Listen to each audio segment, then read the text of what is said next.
I think you should quit chasing the paycheck and start chasing the passion. I think you should quit craving the approval of others and start defining what you are about. Even though those moments may feel challenging, like the moment is just too big, like you're not enough to handle it, that's not true. You are able to overcome that, but it's going to take effort. And you can achieve anything that you want. That fear of what people think about you, worrying, what other people think, negativity, it won't matter. It won't be the main thing that holds you back. You will break through that and you can achieve anything you want. I think you should quit negativity and start having gratitude for whatever stage of life you're currently in and whatever happens to you. I think you should quit caring about what other people think and start living your version of life. I think you should quit being a watered down version of someone else when you can be the full version of who you are. The antidote to haters is confidence. And one of the ways we build confidence is surrounding ourselves with the right people and by having the right mentors who have already succeeded and can help us overcome negative people, mental health challenges, and any adversity that we face. Failure is necessary to be able to improve. Failure is necessary to be able to excel. If you aren't willing to fail, you are not going to succeed. If you love yourself, then you're going to get in the mirror and you're going to face the adversity, face the conflict, embrace rather than avoid challenges. And you don't give up on yourself. Do not give up on yourself. When you find yourself criticizing yourself negatively, comparing yourself to others, try to find inspiration in their successes and strengths instead of feeling threatened. If you don't become obsessed with creating your ideal life, it will slip away. You will lose sight. You can't let that happen. You need to make your life a priority. Even at your darkest time, you're destined for something greater. Let me say that again. Even at your darkest time, you're destined for something greater. Confident people know that your imperfections are what actually allow you to be confident.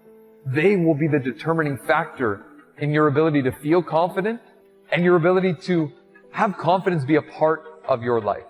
It is self-compassion that gives us the power to face our failures, to face our fears, to face our insecurities, to face what we don't like about ourselves and come out on top. The bottom line is the world is yours.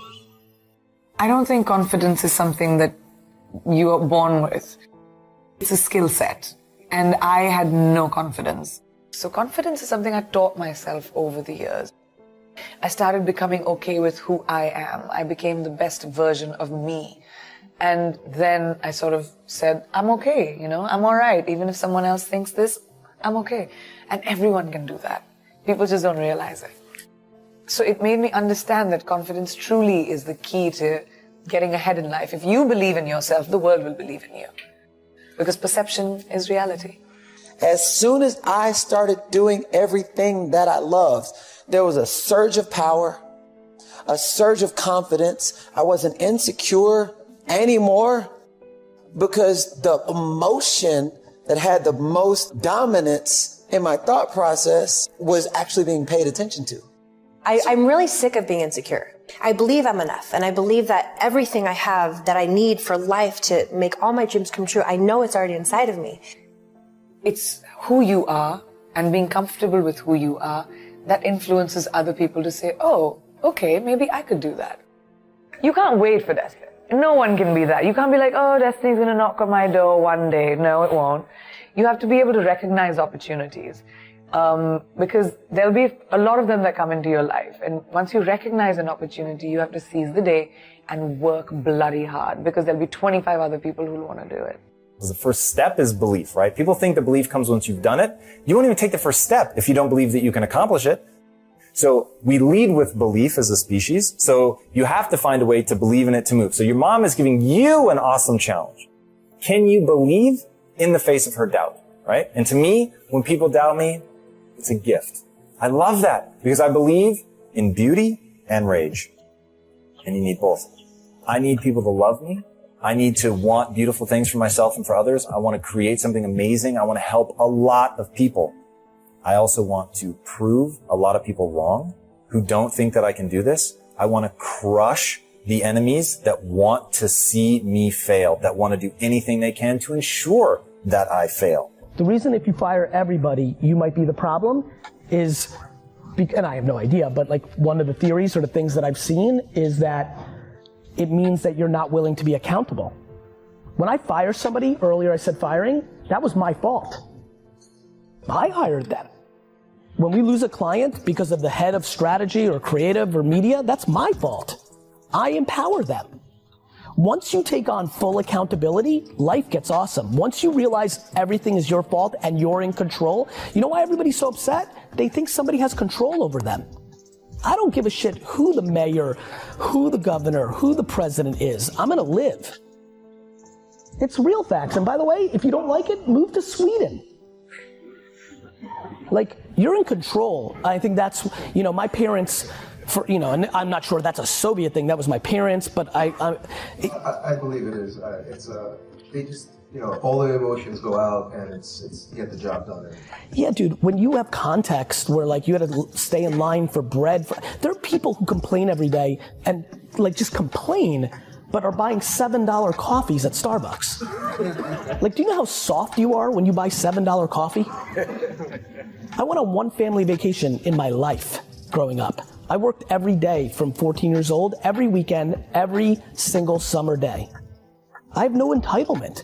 I built a $65 million business for my mom and dad and left at 34 years old with no money because I didn't pay myself anything while I was building it.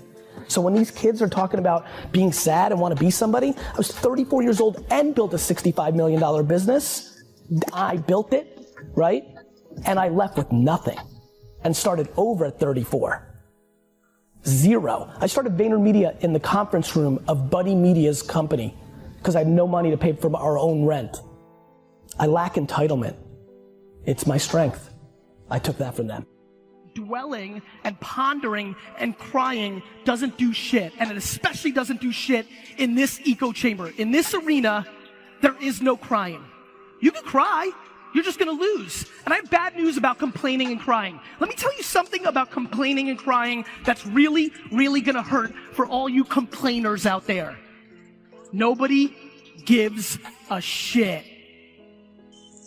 And let me give you a preview who gives a shit. The following people give a shit when you complain. The other losers around you, your sick, broken parent that secretly wants to hold you down so that you're not more successful than them.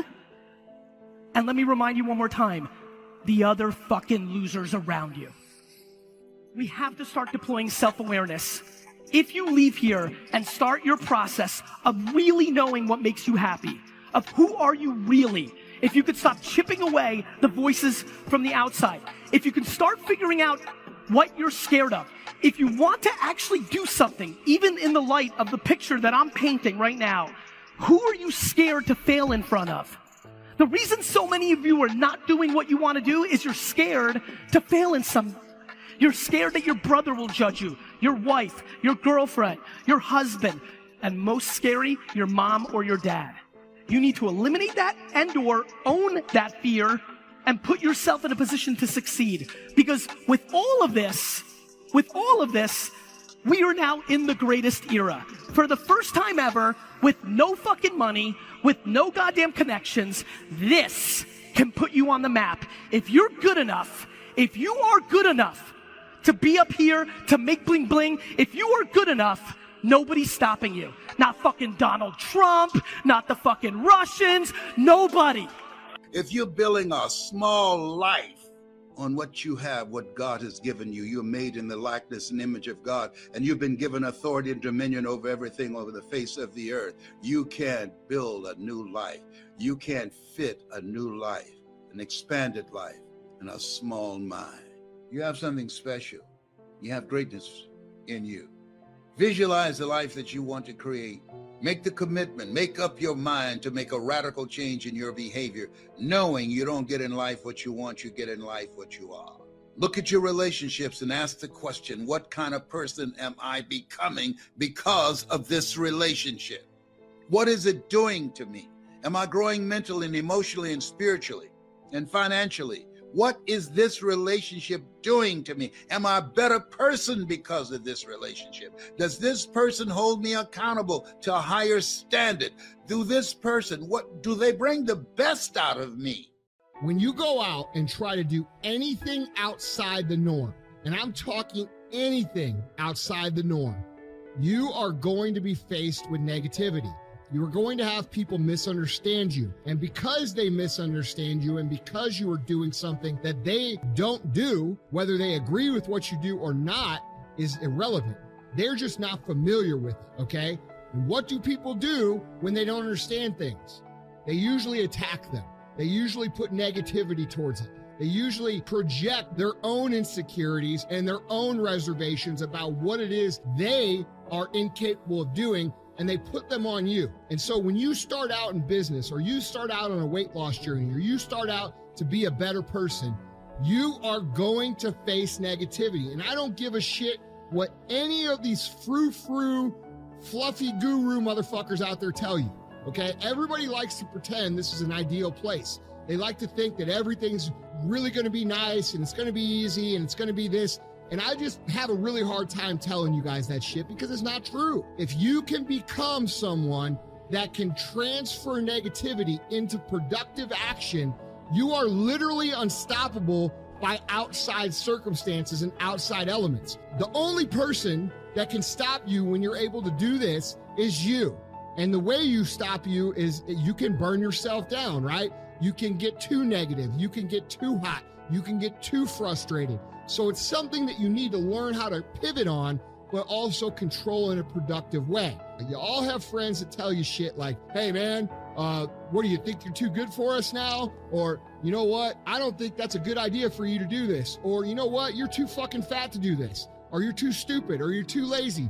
Or you come from this, and these are your kind of people. You're not one of those kind of people. We always hear these things. We hear them from the people who love us the most and who are supposed to support us the most, and it hurts because of that. And it slows us down, and it makes us question ourselves, and it squashes our confidence. And for most people, it makes them give the fuck up.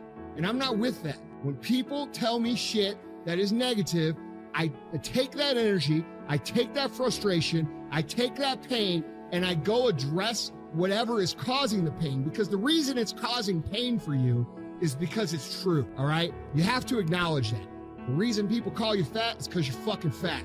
You're the one that thinks that that's mean. It's not mean, it's the truth, okay? So what do you do with the truth? You address the truth. And if you address the truth and you're able to be honest with yourself, which is a hard thing to do, right? None of us like being attacked. None of us like being told we're less than. None of us like, but the reason those things hurt is because inside we know the truth. It was true. All right. And that sucks, man. It sucks to let yourself go. It sucks to be broke. It sucks to not have shit going on. It sucks to be a loser. I've been all those things. But the difference is I was able to take the words that other people put on me and to go immediately take action towards the goals. So when you're able to use these things, guys, when you're able to use the negativity into productive action, you become someone who cannot be stopped. And like I mentioned earlier, you can only stop yourself by focusing too much on the negative. So when they ask me, are leaders born? I know what they're not really asking, are they born? What they're really asking is, are there some people when they're born, they got it? And some people when they're born, they don't got it. And if you got it, you go to the front of the line. If you don't got it, you go to the back of the line. That's what they're asking. And I've got great news for you. And I do believe, I have no question about it, that there are some people that are born with what I call leadership leanings. No doubt about that. Just like some people are born with kind of a musical leaning. No doubt. But the great news is, because I've done this for so long, and I've done this with so many over such a long period of time in every country of the world, what I know is you can learn to lead. You can learn to lead. You can learn to be a better leader than you are right now. If I'm a 5 as a leader, that means my organization will be what? Talk to me. A 4. Okay, here we go. Because the leadership lid won't allow it to go higher. So, how do I grow my organization? This is very simple, folks. I've got to raise my lid, don't I? I've got to get this lid up, and because I can become a better leader, I can raise my lid, true? So I can go from a 5 to a 6, to a 7, to an 8, to a 9.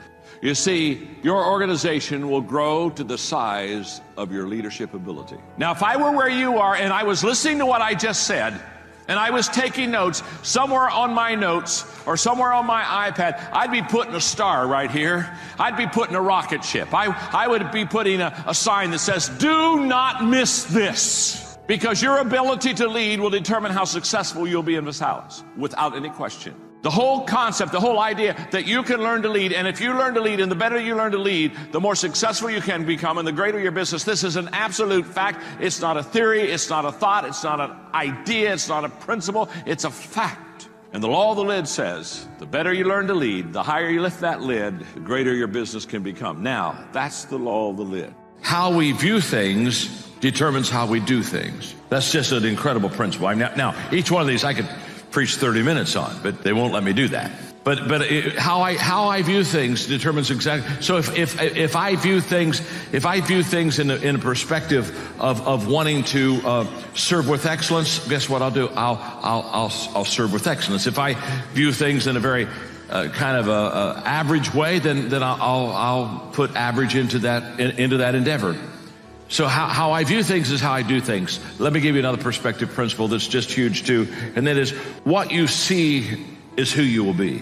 And we see things not as they are, we see things as we are. That's why two people can be in the same situation, same experience, same place, and see things completely different than anyone else. So what is before you isn't what you see, who you are is what you see. You're actually tougher than you think. You never knew that, and maybe you didn't want to take on the responsibility because, you know, people play a role in their own demise, so to speak. When you had opportunity to go out and explore or withdraw because you were afraid, you chose to withdraw because you were afraid. So it's not only that you were overprotected often, it's that you were willing to take advantage of the fact that you were overprotected and run back there whenever you had the opportunity. You know, so maybe you're a kid in the playground, right, and you're having some trouble with other kids, and you know in the back of your mind, I should deal with this myself, but you go and tell your mom and get her to intervene. And you know that that's not right. You know that you're breaking the social contract, but it's easier, and so that's what you do. You run off to an authority figure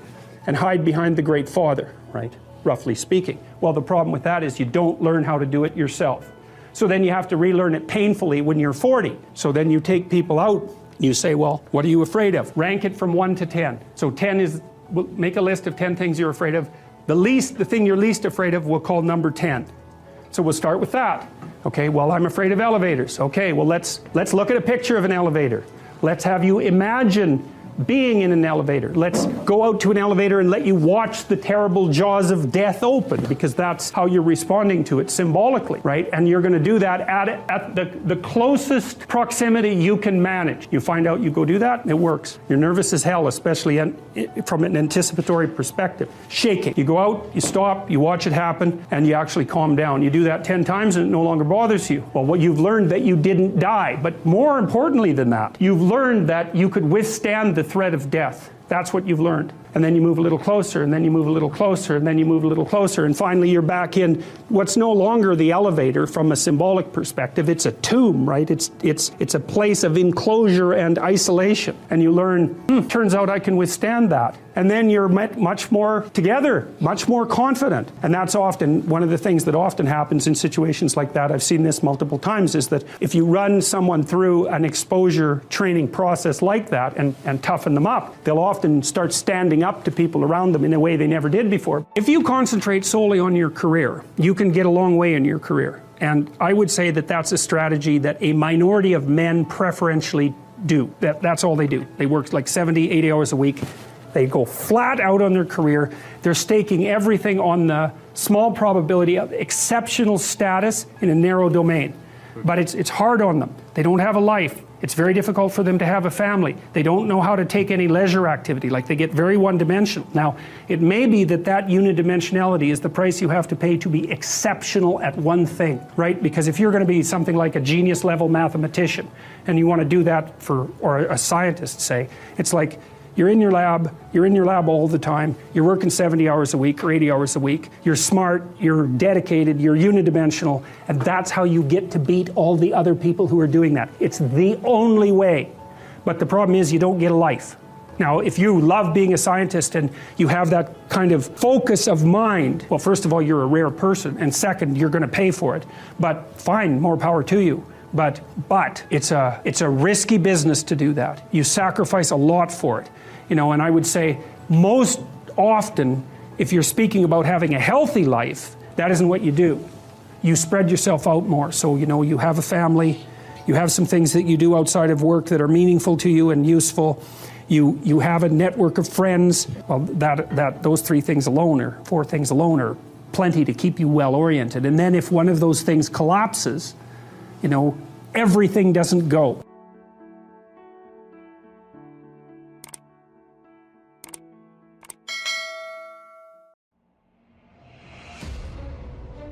Well, by the same token, you don't have to force yourself or motivate yourself to think negatively, to be depressed, to hate somebody, to want revenge, to want to get back at somebody, to beat yourself up over the head, to feel loaded with guilt. You don't have to make any effort to do that. Your mind is on automatic. It will do that by itself. But if you want to begin to move into your own personal greatness, if you want to begin to really enjoy a happy, successful, healthy life, you've got to be willing to go against the tide. You've got to be willing to harness your will and say, in spite of this, I'm in control here. I'm not going to let this get me down. I'm not going to let this destroy me. I'm coming back, and I'll be stronger and better because of it. You have got to make a declaration that this is what you stand for. You're standing up for your dreams. You're standing up for peace of mind. You're standing up for health. You want it, and you're going to go all out to have it. It's not going to be easy. When you want to change, it's not easy. If it were in fact easy, everybody would do it. But if you're serious, you'll go all out. So yes, I'm going to turn this situation around. I'm not going to sit back and moan and cry over what happened and what went wrong and who did what. I'm going to do something about this situation. The next thing that is important is that expect things to get better for you, because they are. See, life is cyclic. You're not, whatever experience you're having right now, it has not come to stay. It has come to pass. Not to stay, just to pass. It's just going through. The biggest challenge is to know what's happening. This is a part of this thing we call life. This too shall pass. And maintaining perspective, putting it in perspective. Discipline is like a set of magic keys that unlocks all the doors of wealth, happiness, sophistication, culture, high self-esteem, pride, joy, accomplishment, satisfaction, and success. The first key to discipline is awareness of the need for and the value of discipline, and especially the discipline to make the changes. What will it take? What must I do? And what must I become to get all I want from my life? The second key is the willingness. More than that, the eagerness to maintain your new discipline deliberately, wisely, consistently. And the third key to discipline is the commitment to master the circumstances of your daily life, to see and harness the opportunities to make something of the sun and the rain, the good as well as what comes in the guise of misfortune. Discipline does many things, but most important of all is what it does for you. It makes you feel better about yourself. Even the smallest discipline can have an incredible effect on your attitude. And the good feeling you get, that surging feeling of self-worth that comes from starting a new discipline, is almost as good as the feeling that comes from the accomplishment of the discipline. Second, a new discipline immediately alters your life direction. You don't change destinations immediately. That is yet to come. But you can change direction immediately. And direction is very important. Third, discipline cooperates with nature. Everything strives. It is a common life function. How tall will a tree grow? As tall as it can. Everything strives to become all it can possibly be. And that striving to become is what discipline is all about. Disciplining ourselves to fulfill our natural potential to become all that we can be. And finally, discipline attracts opportunity. Opportunity is always looking for ambition and skill in action. Discipline taps the unlimited power of commitment. The human will in action, driven by inspiration, enticed by desire, tempered by reason, guided by intelligence, can bring you to that high and lofty place called the good life. Most people can't tolerate the deep phase. I'm gonna tell you, my God in heaven, let me tell you what he did. He repurposed my entire mess and built me a masterpiece. It protects the house. When there's a flood, that house doesn't get hit. It's got a bazillion goddamn rocks all over the place. And then the foundation's that, those stones are that, the entire house is protected that way.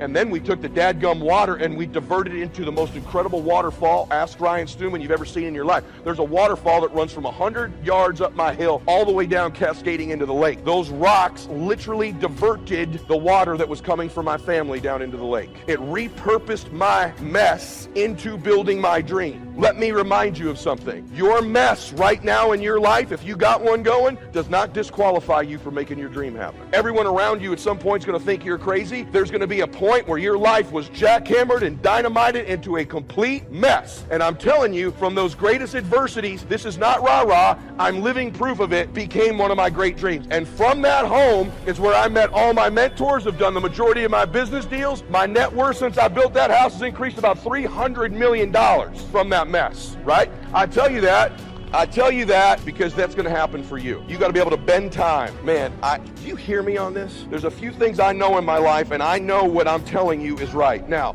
you better be able to do all the things you don't want to do as long as you can, so you can do all the things you want to do. You got to do all the things you don't want to do as fast as you can, so you can do all the things you want to do for as long as you can. Because you got 8 years left. Time's clicking. My life changed on time when I was 30 years old.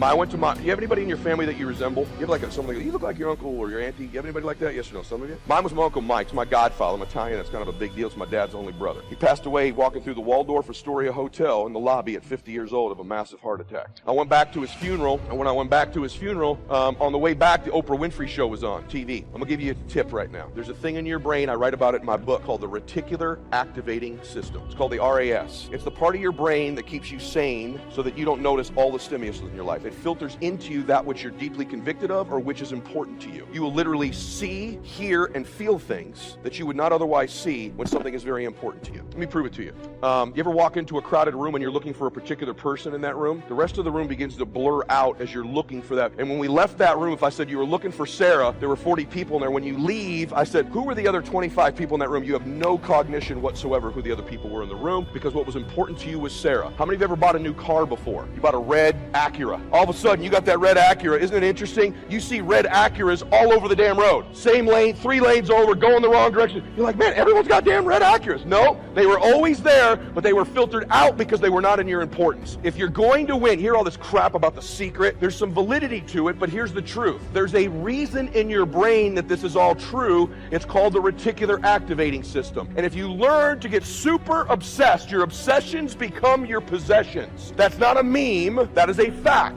When you begin to repeat a thought and a vision to yourself over and over and over again, like that house, over and over and over and over again, like the sale, like the best deal, like the steal on the street, like the investor you need to find, like the buyer you need to find, your RAS filters out like the Matrix and begins to find your red Acura for you. And if you don't begin to learn to control that, you lose against someone like me who understands it. Because out of every tragedy, out of every pain, it only gets healed when we find a deeper meaning, when we find there's a higher purpose in it. And I realized I wouldn't have been there that day. I wouldn't have that hunger to help somebody else if I hadn't had the hunger in my own soul at one point missing. So it's very personal to me. I want to thank all of you that made the contributions. And I told Mark and I've announced that I'm going to match the 1 million meals if you hit it. And I'm sure as hell expecting that you will. People who say money doesn't matter, they don't know where to shop. Because there's some experiences you can buy that are extraordinary. Who's got some experiences, some trips, some things you've done with family or friends that will live with you for years? Who knows what I'm talking about here, right? Those things, that money can be a really valuable tool there. If you can find enough add value and have money and do those experiences, how cool. I'll tell you what else money research shows will do. People always say money doesn't matter once you get to a certain level. No, it matters. You can spend $5 a month and have more emotional juice, and it can be measured all the way down into your saliva by hormonal changes. You want to use money, not let money use you. But here's the problem. I used to be a head chef in a smorgasbord when I was much younger and used to cook. And working in a restaurant is an interesting thing because the church, in essence, is a restaurant. It is a restaurant. And let me tell you something.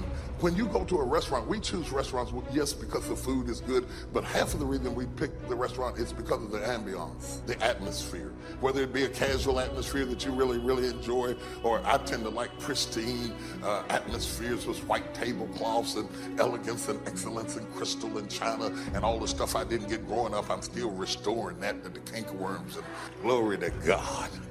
Thank you, Jesus. I'm still eating steaks today because when my father ate steaks, we ate hamburger with gravy on it.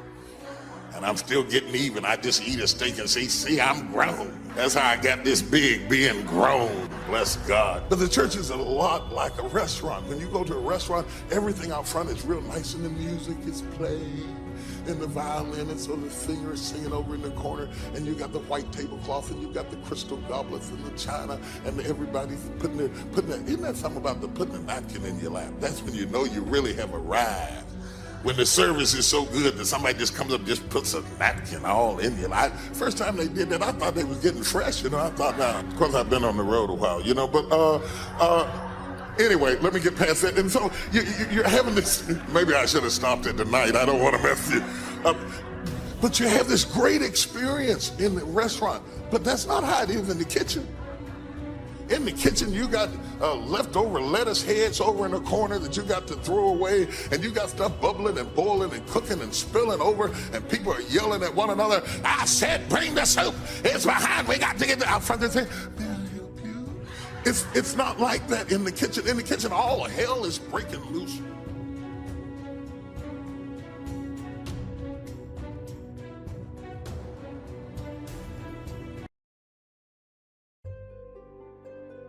I asked a man one time, what are your goals for this month? And he said, if I could just scrape up enough money to pay these lousy bills. That was his goal. Hey, I'm not saying it isn't a goal. It is, but it's such a poor goal. It certainly isn't inspiring. You don't jump out of bed on Monday morning and say, oh boy, another chance to go out and scrape up the money to pay these lousy bills. The point is that goals should be fun. They should be big, challenging, rewarding. They should allow you to grow. Remember too, that the major purpose of having a goal is not just to acquire the goal. The major reason for setting goals is to compel yourself to become the person it takes to achieve them. In other words, attaining the goal is of secondary importance. What's far more important is what you become in the pursuit of it. The greatest value in becoming a millionaire, for example, is not the $1 million. The greatest value is the skills, the knowledge, the discipline, and the leadership qualities you acquired in becoming a millionaire. It's the experience you acquired in planning, development, strategy. It's other qualities you acquired, such as courage, commitment, and willpower, to attract $1 million. You could lose everything you attained, but you could not lose the skills, knowledge, and experience you have obtained. Even better than having is being. Here's a most important question to spend some time answering. What kind of person will I have to become to get all I want? Write down a few thoughts on that. Write down some skills you'll have to develop, for example, and some of the things you're going to have to learn. Just spend a little time writing a few sentences on this. What kind of person will I have to become to get all I want? The answer to this will give you some personal development goals. Remember that income does not far exceed personal development. All of us have to do this kind of self-examination. I have to look at my own life and say, well, here's what I want, but am I willing to become what it takes to get what I want? If I'm too lazy, if I don't want to learn, read, study, and grow to become that kind of person, then I cannot attract what I want. Now, either I have to change my wants or I have to change myself. Here are a few more key points I'd like to share with you on goals and designing your future. First, if you don't right now feel as if you're equipped to get all you want, just remember, ability will grow to match your strong dreams. That's why the goal-setting process we've discussed is so important. The more you work on this, the more ideas you will get on how you can change, how you can grow. I am nowhere near the person I was when I met Mr. Shope 25 years ago. I'm not that person anymore. I've changed. There's nothing you can do about the past, but you can do a great deal about your future. You don't have to be the same person you were yesterday. You can make changes in your life, absolutely startling changes, in a fairly short period of time. You can make changes you can't even conceive of now. If you give yourself a chance, your abilities will grow. You have untapped talents and potential that you haven't even reached for yet. And as time goes on, you'll be able to reach deeper and deeper. The first thing you'll know, you'll be able to do things you never thought you could do. You'll be able to handle things you never thought you could handle. You'll have ideas that you've never had before. All of this is sparked by the goal-setting process. When you know what you want, and you want it badly enough, the answers will come to you. I can't tell you why it worked. All I know is it worked. If you can become a person, engage others, you will now become an extraordinary leader, not a mediocre or good one. As far as I'm concerned, good is the enemy of great.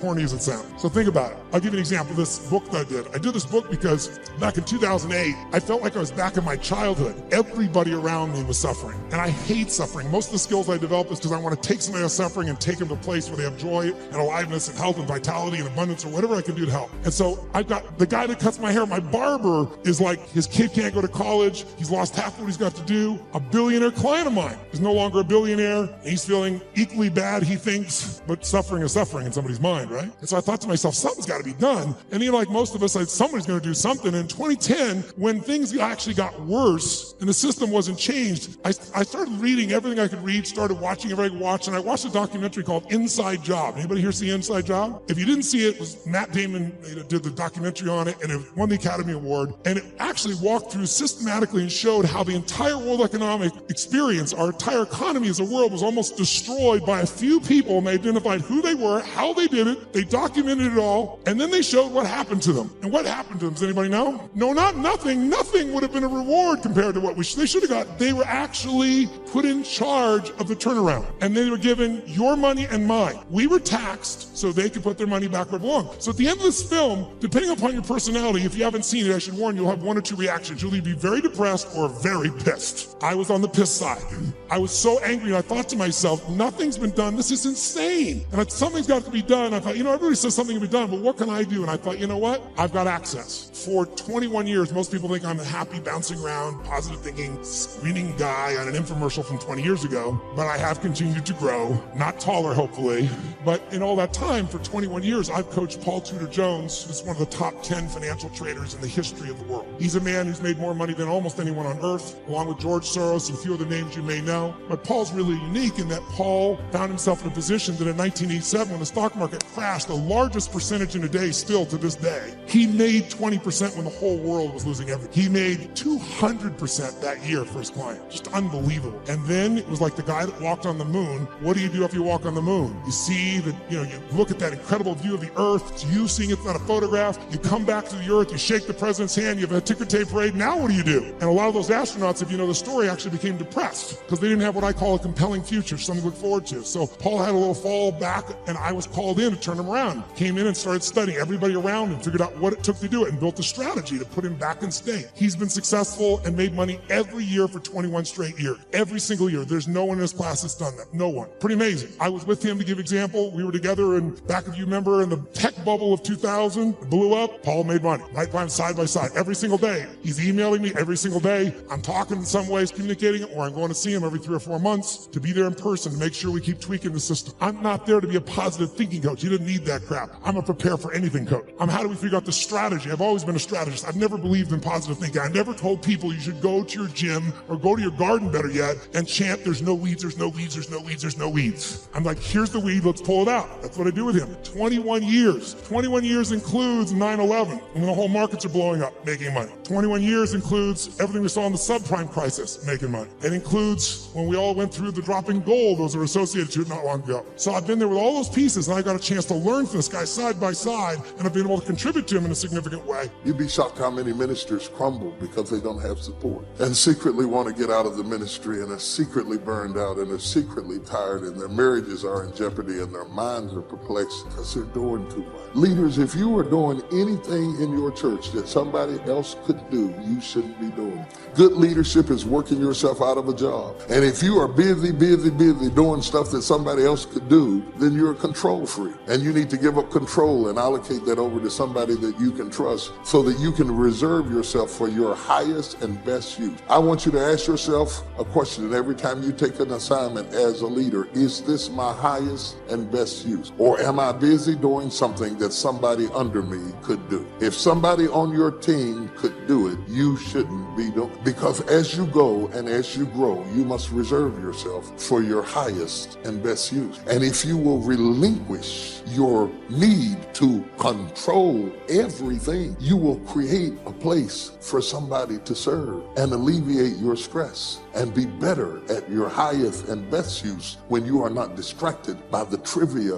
of doing things that God has called somebody else to do. Elijah comes along and he runs behind Elijah and he says, wait a minute, man, your hands look dusty. Let me pour water on your hands. And Elijah said, in all the time I was calling down fire from heaven, not one person on Mount Carmel ever did that. Nobody helps me be me. And so we've called you to this meeting today because it's not just the people who I had stand that are important. It's the people who are sitting. Because if you don't pour water on the hands of the people who stand, they may not be here next year. And they will be talked about and they will be ostracized, but they died for the lack of you. Their arms got heavy for the lack of you. Their marriages suffered because they were busy doing things that the church said somebody else could do, and they got the divorce for the lack of you. Because there was nobody somebody close to them who urged them to take a vacation, not just going to another conference. A real vacation does not have seminars. I took a bunch of my partners on a cruise, you know. In fact, we flew out from here. We flew up to here and went on an Alaskan cruise, and all that week we were on the cruise, my wife and I. You know, when you're on a cruise with your partners and stuff, you can't leave your room with it. The moment you come out the door, there's cameras flashing and people coming up to you and wanting prayer and wanting to discuss scriptures and stuff, you know. So you're kind of in your room like a hospital. When you come out the room, it's like, you know. And they come up and they do whatever it is they want to do, and they say, we hate to bother you on your vacation. I looked at them and I said, this is not our vacation. This is not our vacation, because if it was, you wouldn't be here.